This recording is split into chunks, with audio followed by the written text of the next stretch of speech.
Je ne peux pas faire ça pour toujours. Je fais ça depuis l'âge de 21 ans.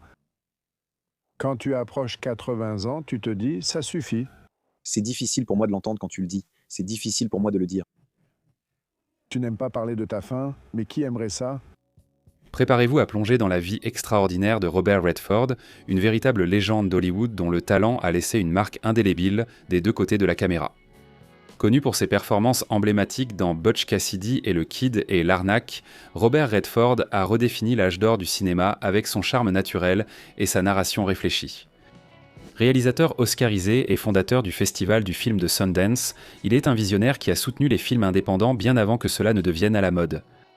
Aujourd'hui retiré dans son paisible domaine de l'Utah, Robert Redford passe ses journées à peindre et à défendre des causes environnementales, témoignage de sa passion de toujours pour la créativité et l'activisme. Mais avant d'explorer sa vie fascinante d'aujourd'hui, revenons à l'endroit où tout a commencé. Jeunesse. Revenons au 18 août 1936 dans la ville ensoleillée de Santa Monica, en Californie, où Charles Robert Redford Jr. vit le jour. Son père, Charles Sr., était comptable, tandis que sa mère, Martha, cultivait une passion pour la littérature et le cinéma. Ayant grandi dans une famille ouvrière, le jeune Robert débordait d'énergie et de curiosité. Il n'était pas vraiment un élève modèle au lycée Van Nuys, mais il a trouvé ses passions ailleurs, dans l'art et le sport. Imaginez-le en train de frapper des balles de tennis avec le légendaire Pancho González au Los Angeles Tennis Club, aidant le champion à s'échauffer avant les matchs. Peu de gens peuvent raconter cette histoire. Après le lycée, en 1954, Redford est parti à l'université du Colorado à Boulder. Il a rejoint la fraternité Kappa Sigma et a travaillé dans un bar local appelé The Sink, où, fait amusant, une peinture à son effigie orne toujours les murs. La vie universitaire avait néanmoins ses défis. Redford a commencé à boire excessivement, ce qui lui a fait perdre sa demi-bourse et a finalement conduit à son expulsion de l'école. Mais ce revers ne l'a pas découragé. Il a entrepris une aventure européenne en s'imprégnant des cultures de France, d'Espagne et d'Italie. Ce voyage a éveillé sa passion pour l'art, le conduisant à étudier la peinture au Pratt Institute de Brooklyn. Pourtant, l'attrait de raconter des histoires et de jouer la comédie était fort, le guidant vers l'Académie américaine des arts dramatiques à New York en 1959. Tout au long de ces années formatrices, Redford a croisé la route de figures influentes qui ont laissé des impressions durables. Son temps avec Pancho González a perfectionné ses compétences au tennis et lui a inculqué discipline et concentration. Ses voyages l'ont exposé à diverses expressions artistiques, élargissant ainsi ses horizons créatifs. Ces expériences, combinées au mentorat des instructeurs de l'Académie américaine, ont façonné Redford en l'artiste aux multiples facettes que nous célébrons aujourd'hui. Avec ces années formatrices qui ont façonné son art, Redford était prêt à laisser son empreinte sur le monde, et Hollywood s'apprêtait à voir émerger une véritable icône. Carrière et succès. Il s'est fait connaître du public grâce à son rôle dans la pièce à succès de Broadway Pieds nus dans le parc en 1963 qui a révélé son charme et son sens du timing comique. Mais c'est son interprétation de Sundance Kid dans le film Butch Cassidy et le Kid, en 1969 qui l'a propulsé au rang de star, consolidant ainsi son statut de premier rôle à Hollywood. Tout au long des années 1970, Redford a enchaîné les performances mémorables dans des films comme L'Arnaque en 1973 où il incarnait un escroc rusé, ce qui lui a valu une nomination à l'Oscar du meilleur acteur. Il a continué à captiver le public avec des rôles dans Nos plus belles années en 1973 et Les hommes du président en 1976, ce dernier reflétant son penchant pour les récits à forte charge politique. Redford ne s'est pas contenté d'être acteur, réalisant un début remarqué avec Des gens comme les autres en 1980. La profonde exploration des dynamiques familiales dans ce film lui a valu l'Oscar du meilleur réalisateur, confirmant ainsi son talent polyvalent dans l'industrie. Au-delà du grand écran, la passion de Redford pour le récit l'a conduit à fonder le Sundance Institute en 1981, favorisant le cinéma indépendant et offrant une plateforme aux nouvelles voix émergentes. Le festival du film de Sundance est devenu une référence du cinéma indépendant, influençant de nombreux réalisateurs et l'industrie. Les contributions de Redford ont été reconnues par de nombreuses distinctions, notamment la médaille présidentielle de la liberté en 2016, honorant ses réalisations artistiques et son engagement envers les causes environnementales et sociales. Bien que ses réalisations cinématographiques soient légendaires, la carrière de Redford ne se résumait pas seulement à la lumière des projecteurs. C'est aussi une histoire de sens des affaires et de construction d'un héritage durable. Revenus et valeurs nettes. La carrière illustre de Robert Redford a non seulement consolidé sa place dans l'histoire d'Hollywood, mais lui a également permis d'amasser une fortune estimée à environ 200 millions de dollars. Cette fortune impressionnante provient de diverses activités. Au sommet de sa carrière, Redford percevait des salaires importants. Par exemple, il a gagné 500 000 dollars pour Jeremiah Johnson en 1972, 1 500 000 dollars pour Un pont trop loin en 1977 et 2 millions de dollars pour Captain America, le soldat de l'hiver en 2014. En passant derrière la caméra, ses débuts de réalisateur avec Des gens comme les autres lui ont non seulement valu les éloges de la critique, mais ont aussi considérablement augmenté ses revenus. Au-delà du cinéma, l'esprit d'entrepreneur de Redford l'a conduit à fonder le festival du film de Sundance, une plateforme qui est devenue synonyme de cinéma indépendant. Cette entreprise, ainsi que le Sundance Institute et les Sundance Cinema, a contribué à sa richesse. Ses investissements immobiliers ont aussi contribué à accroître sa fortune.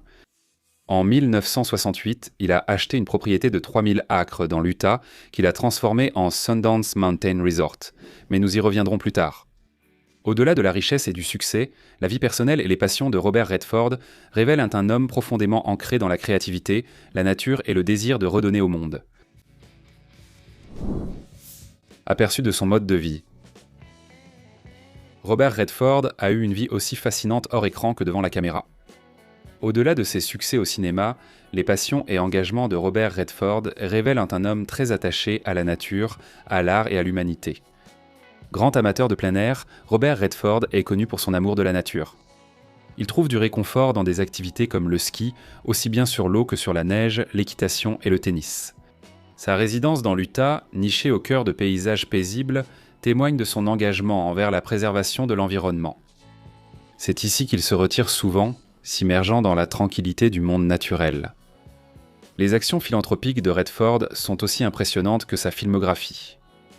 Il soutient fermement les causes environnementales depuis plus de 3 décennies, abordant ces questions à travers des documentaires et le cinéma.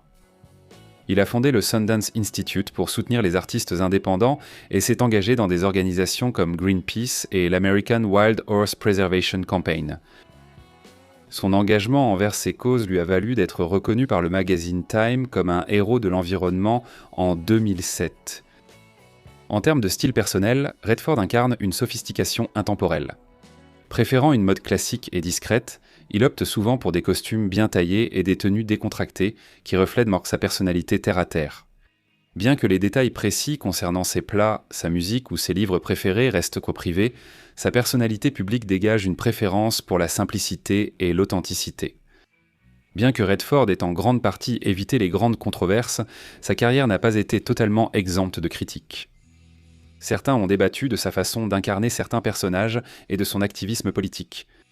Cependant, ces cas ont eu peu d'effet sur sa réputation. Au contraire, ils ont souligné son engagement indéfectible envers ses principes. Pendant ses loisirs, Redford aime lire et s'intéresse particulièrement à l'histoire et à la politique, des sujets qui ont souvent influencé le choix de ses projets cinématographiques. Son appréciation de l'art va au-delà de la toile. Il respecte profondément la narration, qu'elle passe par le cinéma, la littérature ou les arts visuels. Bien sûr, aucune vie n'est complète sans les relations qui la façonnent, et le parcours de Redford à travers l'amour, la famille et l'amitié est aussi captivant que ses rôles à l'écran. Relations et liens. Son parcours à travers l'amour, la famille et l'amitié offre un aperçu de l'homme derrière la légende du cinéma. En 1958, Redford a épousé Lola Van Wagonen, une historienne et militante écologiste. Leur union a donné naissance à 4 enfants, Scott, Shauna, David James et Amy. Tragiquement, leur premier-né Scott est décédé du syndrome de mort subite du nourrisson à seulement 2 mois. Malgré la douleur, le couple est resté résilient, élevant leur famille jusqu'à leur divorce en 1985. Après son divorce, la vie amoureuse de Redford a connu des relations avec l'actrice Sonia Braga de 1987 à 1988, Lena Olin entre 1989 et 1990, et la costumière Cathy O'Rear de 1990 à 1995. En 1996, Redford a rencontré l'artiste d'origine allemande et défenseuse de l'environnement Sibylle Sagar dans son domaine de Sundance. Leur passion commune pour les arts et l'environnement s'est transformée en une profonde connexion, les menant à se marier en 2009. Ensemble, ils ont collaboré à diverses initiatives environnementales, mêlant leurs talents créatifs pour sensibiliser au changement climatique et à la préservation de l'environnement. Les enfants de Redford ont chacun suivi leur propre chemin. Shona est une peintre talentueuse, mariée au journaliste Eric Schlosser. David James, connu sous le nom de James, était un réalisateur et un militant qui a cofondé le Redford Center, une organisation à but non lucratif dédiée au cinéma environnemental. Malheureusement, James est décédé en 2020 après un combat contre le cancer. Amy s'est imposée comme actrice, réalisatrice et productrice, poursuivant ainsi l'héritage artistique de la famille.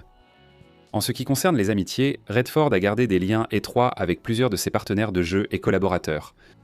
Sa complicité à l'écran avec Paul Newman dans des films comme Butch Cassidy et Le Kid et L'Arnaque reflétait une profonde amitié hors caméra.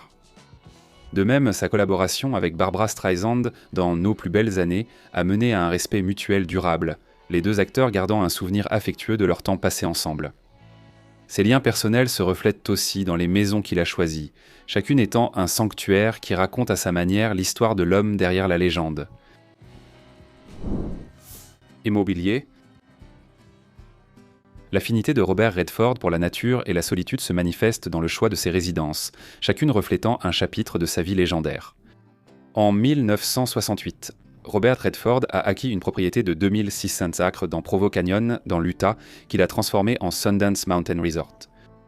Ce lieu est un refuge pour cinéastes indépendants et artistes, incarnant l'engagement de Robert Redford envers les arts et la préservation de l'environnement. En 2020, après plus de 5 décennies, il a vendu la station à Broadridge Capital Partners et Cedar Capital Partners, s'assurant que son héritage se poursuivrait sous la direction de personnes partageant sa vision. En 2020, Redford et son épouse, l'artiste Sibylle Sagars. Redford ont acheté un charmant cottage à Tiburon, en Californie, pour 3,1 millions de dollars. Nichée parmi les séquoias côtiers, la maison de 262 mètres carrés offre une vue panoramique sur la baie de San Francisco, Kill Cove et Angel Island. Le couple a embelli la propriété avec des jardins méditerranéens et des intérieurs lumineux inspirés du littoral. Cependant, comme leur attention s'est portée sur Santa Fe, au Nouveau-Mexique, où se trouve la galerie d'art de Sagars Redford et leur organisation à but non lucratif, The Way of the Rain, ils ont mis en vente la maison de Tiburon pour 4,15 millions de dollars. La propriété s'est vendue rapidement, atteignant 4,65 millions de dollars, dépassant ainsi le prix demandé. Avant de vivre à Tiburon, les Redford avaient un domaine pittoresque dans la vallée de Napa, Californie.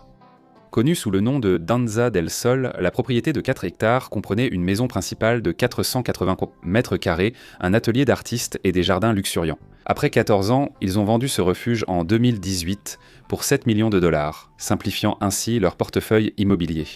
Actuellement, le couple réside principalement à Santa Fe, au Nouveau-Mexique. Ce lieu résonne avec leurs aspirations artistiques et environnementales, offrant un cadre serein aux activités créatives de Sagars Redford et à leur engagement commun en faveur de la préservation de l'environnement. Tout comme ces maisons reflètent sa personnalité, le choix de véhicules de Redford révèle un penchant pour l'élégance intemporelle et la praticité. Véhicules et voitures. L'appréciation de Robert Redford pour les belles automobiles est bien documentée. Notamment, il possédait une Porsche 904 GTS de 1964, un véritable bijou rare dans le monde automobile. Cette voiture de course à moteur central et carrosserie en fibre de verre fut l'une des dernières voitures de course de Porsche capables de battre des rivales bien plus puissantes. Redford a chéri ce véhicule pendant près d'une décennie avant de s'en séparer. En 2022, cette même Porsche a atteint environ 1,5 million de dollars lors d'une vente aux enchères Bonhams, soulignant ainsi sa valeur exceptionnelle et sa provenance. L'amour de Robert Redford pour les automobiles classiques et élégantes reflète son sens intemporel du style et son appréciation de l'artisanat. Au-delà de la Porsche 904 GTS de 1964, qui incarnait la haute performance automobile de son époque, la collection et les préférences automobiles de Redford laissaient entrevoir un homme qui privilégie la sophistication discrète à l'extravagance tape à l'œil. Dans les années 1970, Robert Redford était souvent aperçu au volant d'une Mercedes-Benz SL cabriolet. Connue pour son design élégant et ses performances fluides, la SL correspondait parfaitement à son image de séducteur hollywoodien au raffinement subtil. Le style décapotable de la voiture convenait à son amour pour la nature, lui permettant de profiter de l'air frais tout en parcourant les routes pittoresques de Californie. Il y a également des rapports selon lesquels Redford possédait un pick-up Ford d'époque, un clin d'œil à sa personnalité robuste et terre-à-terre. Ce véhicule pratique et emblématique était sans doute incontournable lors de son séjour à Sundance, où la beauté de l'Utah a marqué sa vie. Le pick-up reflétait son engagement envers un mode de vie plus simple et plus authentique, même au milieu de son succès à Hollywood. Même si sa collection n'égale pas celle des célébrités passionnées d'automobiles, les choix de Redford révèlent quand son goût pour les véhicules de caractère est chargé d'histoire. Des voitures qu'il chérissait à la vie qu'il mène aujourd'hui, l'histoire de Redford continue d'évoluer, mêlant art, activisme et un lien profond avec le monde naturel. Style de vie actuel. En 2018, il a annoncé sa retraite d'acteur, marquant la fin d'une carrière cinématographique illustre. Cependant, sa passion pour la narration et les arts reste intacte. Aujourd'hui, Redford consacre beaucoup de temps à la peinture, sa passion de longue date. Ses toiles reflètent souvent la beauté naturelle et les thèmes environnementaux qui l'ont inspiré tout au long de sa vie. Au-delà des arts, Redford continue d'être un fervent défenseur de la préservation de l'environnement. Il reste activement impliqué dans le Redford Center, une organisation à but non lucratif qu'il a cofondée avec son défunt fils James, qui se concentre sur la réalisation de films environnementaux et la sensibilisation aux questions écologiques. Son engagement envers la planète se manifeste également par son soutien à diverses initiatives visant à lutter contre le changement climatique et à préserver les habitats naturels. Sur le plan personnel, Redford et sa femme, l'artiste Sybil Zagers Redford, ont ajusté leurs conditions de vie pour les adapter à l'évolution de leurs priorités. À la fin de l'année 2024, ils ont vendu leur maison de Tiburon, dans le nord de la Californie, pour 4,65 milliards de dollars, choisissant de passer plus de temps à Santa Fe, au Nouveau-Mexique. Ce déménagement leur permet de se concentrer sur la galerie d'art de Sybil et sur leurs activités philanthropiques communes, en particulier celles axées sur la préservation de l'environnement. Malgré des pertes personnelles, notamment le décès de son fils James en 2020, Redford reste résilient. Il trouve du réconfort dans ses activités créatives et continue d'inspirer par son engagement indéfectible envers les arts et l'environnement. À 88 ans, Robert Redford incarne une existence menée avec sens, passion et un engagement durable pour rendre le monde meilleur. Qu'avez-vous trouvé de plus surprenant ou instructif dans cette plongée approfondie dans la vie de Robert Redford ? Donnez votre avis en commentaire ci-dessous. Si vous avez apprécié cette vidéo, nous pensons que l'une de celles qui s'affiche à l'écran maintenant pourrait également vous plaire. Pensez à liker et à vous abonner pour plus de contenu. Merci d'avoir regardé.